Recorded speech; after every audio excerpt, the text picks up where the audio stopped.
Bonjour mes amis, très heureux de vous retrouver aujourd'hui pour cette nouvelle vidéo. Comme vous le voyez, on n'est pas en journée, on est la nuit, la preuve que je suis très motivé pour vous faire des vidéos, pour vous tenir informé de ce qui va se passer le 10 septembre. D'ailleurs, si vous voulez vraiment qu'on modernise cette chaîne et qu'on achète un studio avec des plans lumière et que du coup je puisse vous faire des vidéos à 3h du matin sans aucun problème après le taf, même si je suis fatigué, et que ça soit très agréable pour tout le monde, il y a un moyen très simple de nous encourager pour ça et qui est gratuit et qui prend quelques secondes, c'est vous abonner et liker cette vidéo.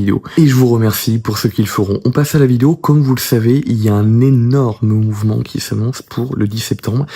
Alors j'avais déjà fait une vidéo dessus, d'ailleurs je vous invite à la voir, elle est en description de cette vidéo-là, où vraiment on analysait les premiers éléments qui tombaient. Et je vous tiendrai vraiment au courant sur cette chaîne de toutes les nouvelles infos qui arrivent, de tous les nouveaux débats. Il y a quelque chose dont je voulais vous parler hier, que j'ai vu à la télévision, je crois que c'était sur BFM. Sur BFM Économie plus précisément, on avait une animatrice qui nous expliquait qu'une grosse partie du problème, en réalité, pouvait être réglée par, tenez-vous bien, l'épargne des Français qui représentait énormément. Eh bien oui, quand un peuple trouve que tout est trop cher, qu'il n'y a rien en retour et surtout que les gens ont peur, qu'est-ce qu'ils font? Ils épargnent, et ils épargnent parfois le plus possible, même s'il leur reste plus rien à la fin du mois ou plus rien pour se nourrir.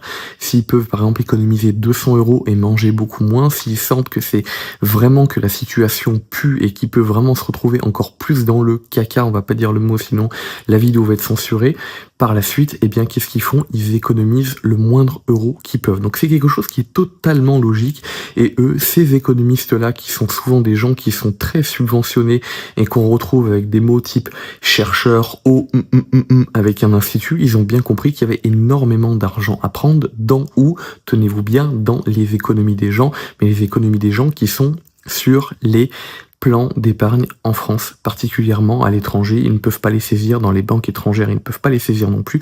Donc on parle uniquement des économies des Français qui sont situées en France. Moi ça m'a choqué parce que je suis pas français d'origine à 100% et ce type d'idéologie-là, ce type de proposition me choque profondément. L'animatrice, elle parle de cette chercheuse qui a trouvé une solution, voyant que les Français avaient de l'argent.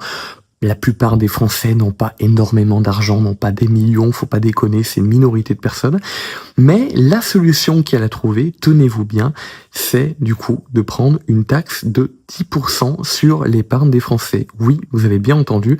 Le problème, c'est que ces gens-là sont complètement paumés en économie, ils font des études, ils grattent du papier en permanence à la fac, c'est-à-dire qu'ils passent leur temps à... Ils ne sont même pas en fait foutus de comprendre le gros du problème là-dedans, cette proposition, à part que c'est déjà du communisme et du vol, comme s'il n'y avait pas assez de communisme en France.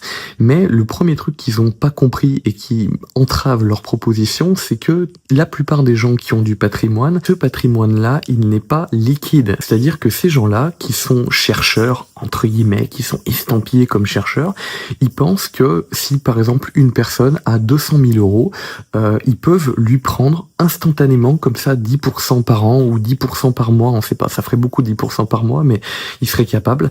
Ils pensent vraiment qu'ils sont capables de lui prendre ça. Le problème, c'est que quand on parle de patrimoine, surtout au-delà d'une certaine somme, les gens qui ont une certaine somme, pour la grande majorité d'entre eux, on parle pas des certains vieux qui sont complètement paumés, qui les laissent sur des livrets A, mais la plupart des gens qui ont du patrimoine, c'est l'immobilier, c'est des actions. Et les actions, déjà, quand on les revend, on se prend la flat tax, il me semble, j'en ai pas, mais il me semble que c'est le cas. Et l'immobilier, c'est très dur à vous revendre. C'est-à-dire qu'il faut chercher un acheteur, ça va pas se revendre instantanément comme ça. Ces gens-là sont totalement paumés en économie. C'est-à-dire qu'ils confondent patrimoine non liquide avec argent liquide qui peut être tout simplement pris par l'État instantanément. Après, il serait capable, peut-être, à un certain niveau de communisme, et on peut peut-être y arriver dans les prochaines années, de saisir des maisons entières de certaines personnes en un coup, comme ça, en un claquement de doigts. Voilà, mais je vous rassure, cette mesure-là ne sera pas prise contre les gens qui ont plusieurs milliards, ça sera pris contre les gens qui ont quelques centaines de milliers d'euros qu'ils ont économisés sur une vie, ça sera pris éventuellement sur des entrepreneurs qui ont 1, 2 ou 3 millions, c'est-à-dire des sommes qu'on trouve facilement chez des PME, par exemple. Ça sera pris chez ces gens-là et pas chez des gens qui ont plus de 50 ou plus de 100 millions. Ça sera jamais pris chez ces patrimoines-là parce que ces gens-là vont pouvoir se casser très rapidement. Donc c'est quelque chose, contrairement contrairement à ce que pensent peut-être les gens à gauche, qui ne concernera pas les très riches, mais ce que la plupart des Français considèrent comme riche et qui n'est pas considéré comme riche dans la majorité du pays du monde, c'est-à-dire par exemple quelqu'un qui gagne plus de 3-4 000 euros ou 5 000 euros par mois. Aux États-Unis, c'est totalement normal. Dans la plupart des pays du monde qui sont un peu développés, c'est totalement normal. En France, on est considéré comme riche et c'est ces gens-là chez qui on va aller taper s'il y a ce genre de mesure qui sort un jour, que je trouve totalement délirant, et je vais vous expliquer pourquoi je trouve ça totalement délirant, en plus du fait que, comme je vous l'ai expliqué, par rapport à l'argent qui est liquide ou non, c'est totalement impossible à mettre en place.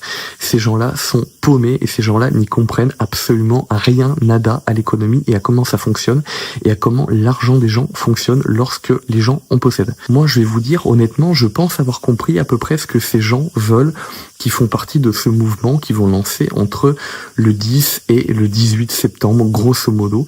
J'ai compris quelque chose qui est très important, d'après les messages que j'ai analysés sur les réseaux. Ce que veulent, en résumé, ces gens-là, c'est quelque chose, un système qui serait plus juste. C'est pas plus d'égalité. Ces gens-là, ils veulent tout simplement que la promesse qu'on leur a faite d'avoir par exemple des services publics qui marchent soit équivalente à ce qu'ils donnent, à ce qu'ils ont versé. Et actuellement, ces gens-là considèrent, qui font partie de ce mouvement, d'après ce que j'ai compris, d'après ce que j'ai vu, d'après ce que j'ai analysé, considèrent que ce qu'ils donnent tous les mois, ce qu'on leur promet, n'est pas reversé au final. En fait, ce sont des revendications qui reposent sur ce que pourraient dire certains médias, sentiment, mais ce que je pense, moi, qui est une réelle injustice par rapport, en tout cas, aux vrais chiffres qu'on constate dans la vie de tous les jours. Mesdames et messieurs, cette vidéo est terminée. N'hésitez pas à la liker, à vous abonner et à commenter en fonction de ce que vous pensez. Est-ce que vous pensez que ce mouvement va être massif à partir du 10 septembre? Laissez vos avis dans les commentaires. Quant à moi, je vous dis à bientôt. Ciao!